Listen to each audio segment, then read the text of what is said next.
Hello, church. Good afternoon, good evening, whatever time it is for you. It's Josh Turner out here in Washington. I've got the big dum-dum with me. He'll say hello.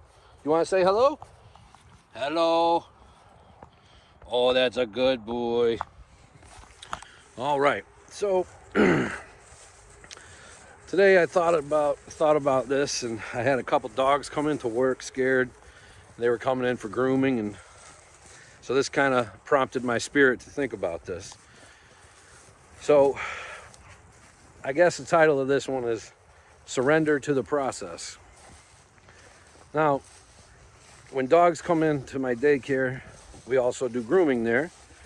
Now, grooming for a dog is a lot like a child going to the dentist. It's not easy. They don't understand it, and it's kind of traumatic for them. Now, not all dogs, just like not all humans, but for the most part. So what you see from these dogs that are scared is when they come in, some of them will cower behind their owners.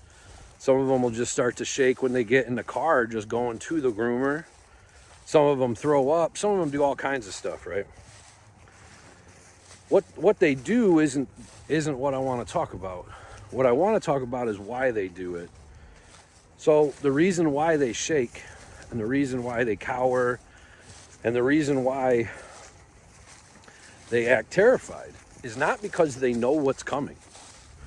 Because see, if they knew what was coming, they wouldn't be that scared, because brushing a dog is not hard, bathing a dog is not scary, clipping their nails doesn't hurt them. So if they knew what was happening, then they wouldn't be so scared. They're not shaking and throwing up and peeing on themselves and cowering because they know what's going to happen. It's because they don't know what's going to happen. And so because they don't know what's going to happen, that fear of the unknown triggers these responses in them. Well, this happens with the human too. See, the difference between the dog and the human, there's many, but one of them is that the dog knows he's out of control. He has no control over the situation. He doesn't know what's going on, and even if we explained it to him, he still doesn't know what's going on. So what does he have to do? Surrender.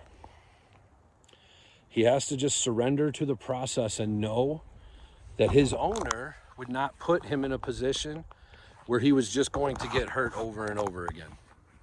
That wouldn't be the goal of his owner. So he has to surrender and just go wherever the person with the leash takes him. Now, because the dogs live in the human world, they have to adapt to us. Hopefully a dog knows what a leash means, so he knows what the tug on the leash means. He knows all those things. But when it comes down to it, he is surrendering to his owner because he knows, look, my owner's got my best interest at heart, and even if I don't understand this, and even if it's scary for me, I'm going to walk forward with him because I know he has my best interest and I trust him. This, fellow Christians, is our life here. Because as much as we want to call ourselves smart and we want to say we know what's going on and we're in control, we are none of these things. You may be smart for a human, that's still dumb for a God. Just like this guy over here, he may be smart for a dog, that's still dumb for a human. So when you walk around in this world and strange things are happening, or new things, or hard things, or whatever it is, just remember, you can be afraid if you want to. You can tremble and cower. But ask yourself, are you trembling and cowering because you know what's going to happen? Or are you trembling and cowering because it's the unknown? If it's the second one, surrender. Surrender to the process. Whatever that process is. If you are not in control, then surrender. Because once surrender happens, you can still be afraid, but you no longer have to fight. You no longer have to have anxiety about it. You no longer have to worry because you've surrendered. So whatever this process is going to be, that's what I'm willing to do. This is what our life is.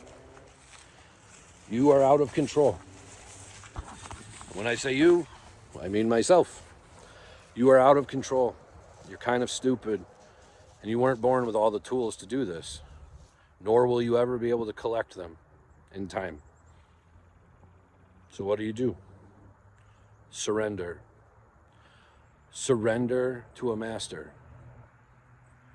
Make sure, church, that you're picking a good master who loves you and who has your best interest at heart.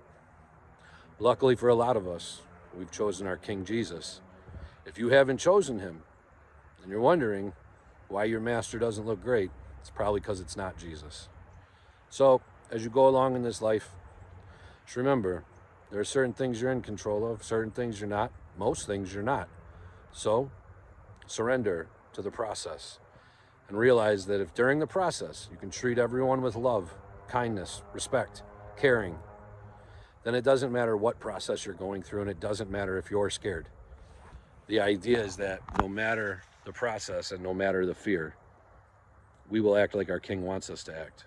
So, church, as you go out, surrender to the process. Let go of what you can't control. Love those things you can. And just know, you weren't built to control this world or to understand it.